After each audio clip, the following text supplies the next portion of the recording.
and the whip and all that stuff, and just tell us it's him, because it's not. And I just, again, it feels exploitative. I actually had pitched in the Morning Jolt a while back 2 ways they could do it if they really were determined to continue this. Did one involve casting you? Well, that would be obvious. Having seen the pictures you've been sending out, I assumed you were auditioning. So continue.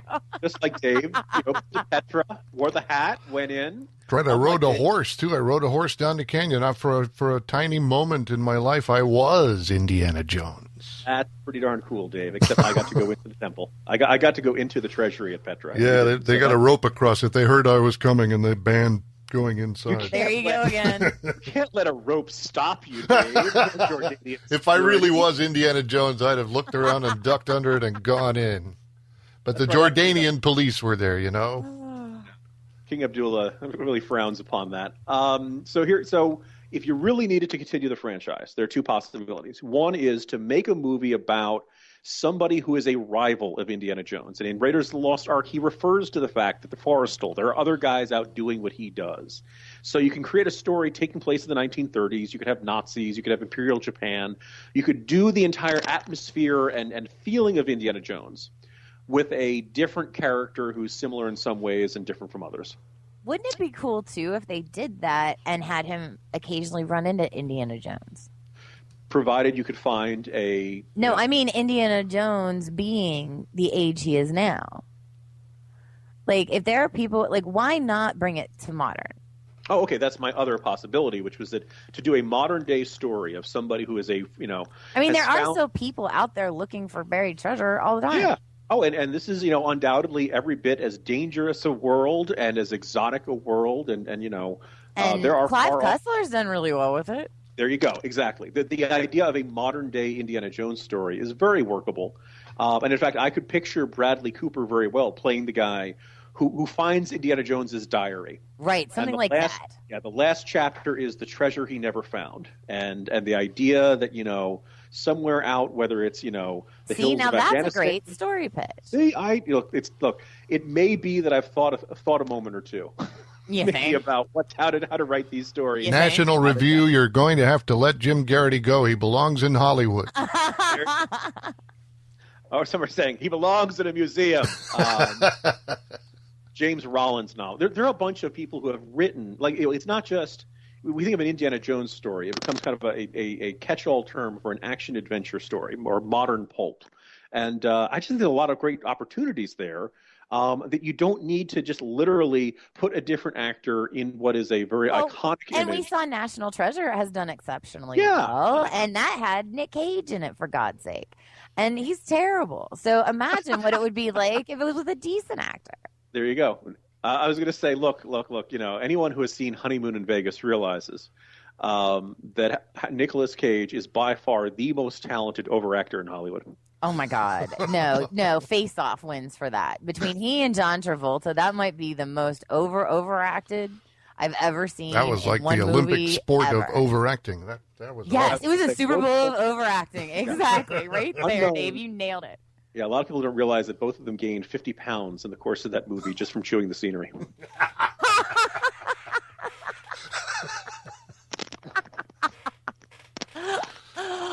Oh. I am going to find you because you have my face. That's not bad. All right. That's not bad. Well, you need to work on that one a little. Yeah. Travolta, I can only do that. It's so weird, man. Up your nose with a rubber hose. If he had done the whole thing as Horshack, or Vinnie Barbarino. As whoever he was in Welcome Back, Kotter. Vinnie Barbarino. Vinnie Barbarino. There we go. Vinnie Barbarino versus Nicolas Cage in Face Off. It's a much better movie. Already I kind of like that remix. I'm just wondering. Just asking for a mashup right there. How much more of Chris Pratt's abs you're going to see than you saw of Indiana Jones' abs in the original? He had his shirt off for 10 seconds in the whole movie? It's going to be half the movie. Yeah. Well, I'm fine with that. Again, I have no issues with that. I, unlike my co-host, don't have a problem with focus. I can handle naked and storyline at the same time. Oh, aren't you a talented women are better at multitasking. It was one of the reasons I was such a big fan of the Green Lantern. There was so much naked Ryan Reynolds in that movie. I told all my girlfriends to go see it. Please go see it, and you want to see it in IMAX if possible. Once you're defending Green Lantern, I think it's time to move on. Jumping the shark. That is the challenge to Mickey White. Credibility lost all in one stroke.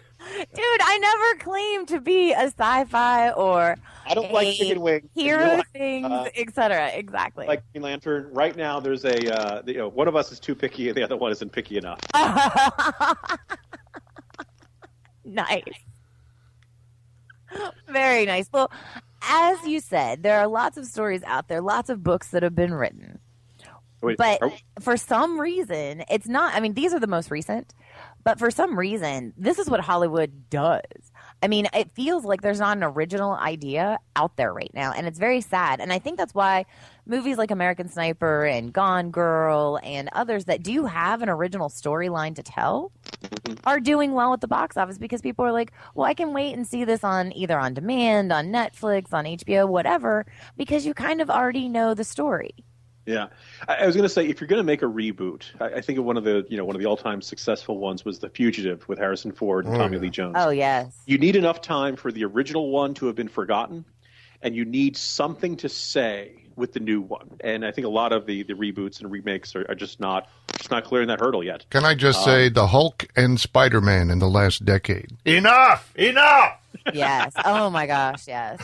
And I will tell you this. And here, you want my credibility to just drop right through the floor? Here we go. All right. The one reboot that I have seen some trailers for that I'm actually looking forward to is the new Terminator movie. I'm not going to throw you off the show for that. You sure? Yeah. You had a big, pregnant pause right there. So I've seen the trailer. It's got Arnold back. Not just Arnold, but a computer-generated young Arnold. I can't wait. Talk about abs. I want to believe. We have no fate but what we make. And if it really is terrible, somebody from the future can go back in time and stop them. That's right. Stop the production. Kill the screenwriter. There we go. On that happy note, having talked about the Super Bowl and then the Super Bowl of overacting, and now the need to change history so that future Terminator sequels are never created. We'll be wrapping up in just a little bit right after this. I'm Jim Garrity. That's Mickey White. Keep it right here. Everyone asks, Corinthian leather? Of course, why not the best? It's the same with our new Chrysler New Yorker. It gives you everything. Powerful V6, anti-lock brakes, front-wheel drive, rich leather, 770 protection plan.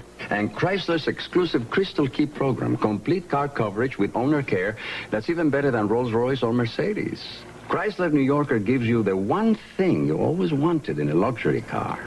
Everything.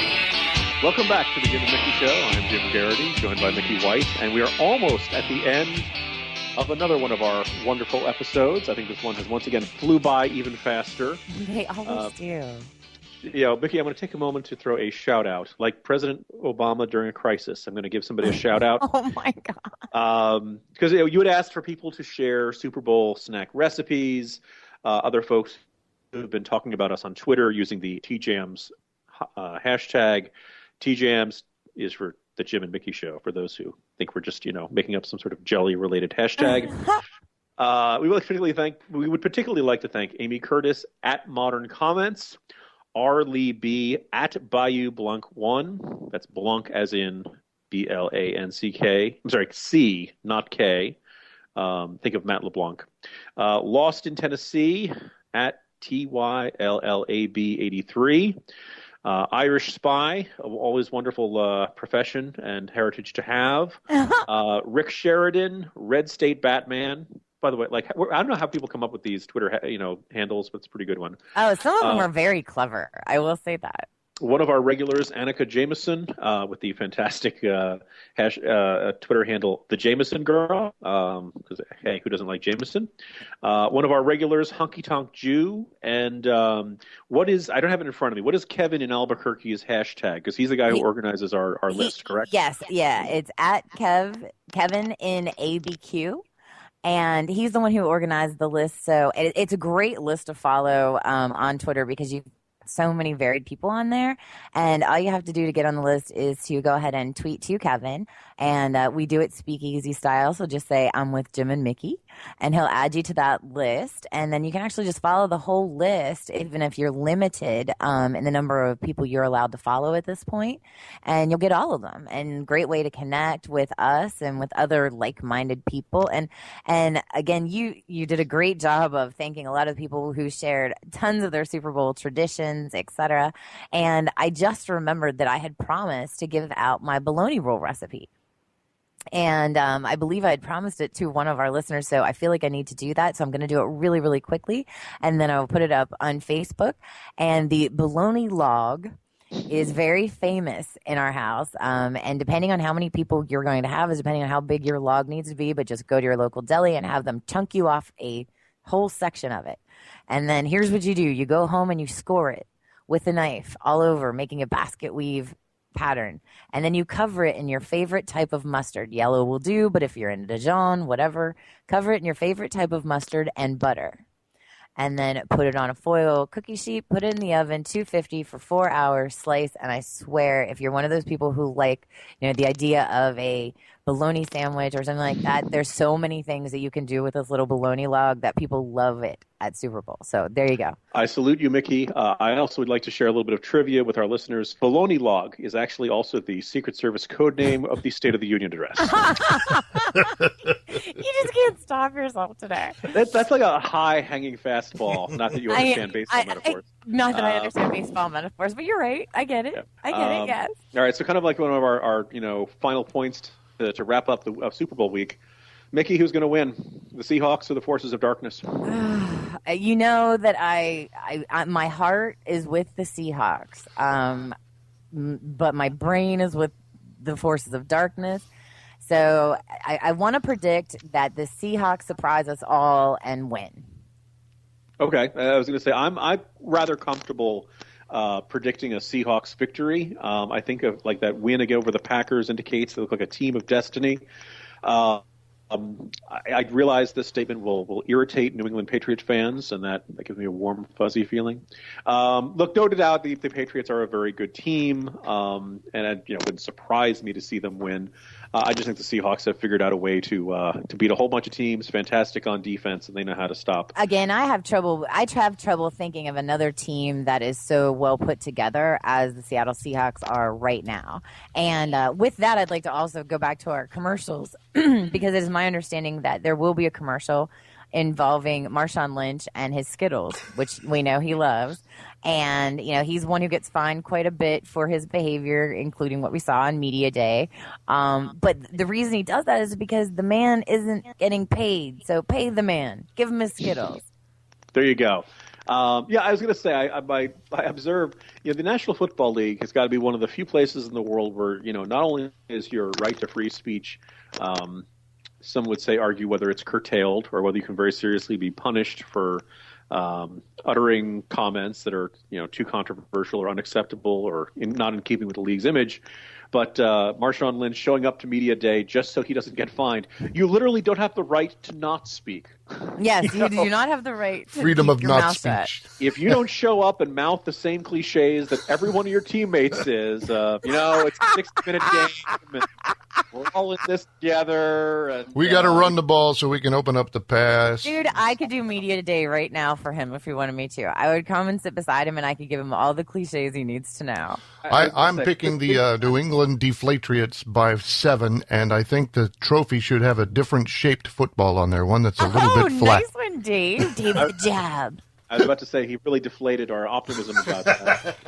Oh, and we're back to Brady's balls again. What a perfect way to wrap up We never the left show. them. We never left them. Balls of Fury. We did never leave Brady's balls, not on this show. And as I said, it was going to be hard for me to give that up. And after the Super Bowl, I guess I probably won't be able to talk about Brady's balls anymore for a while.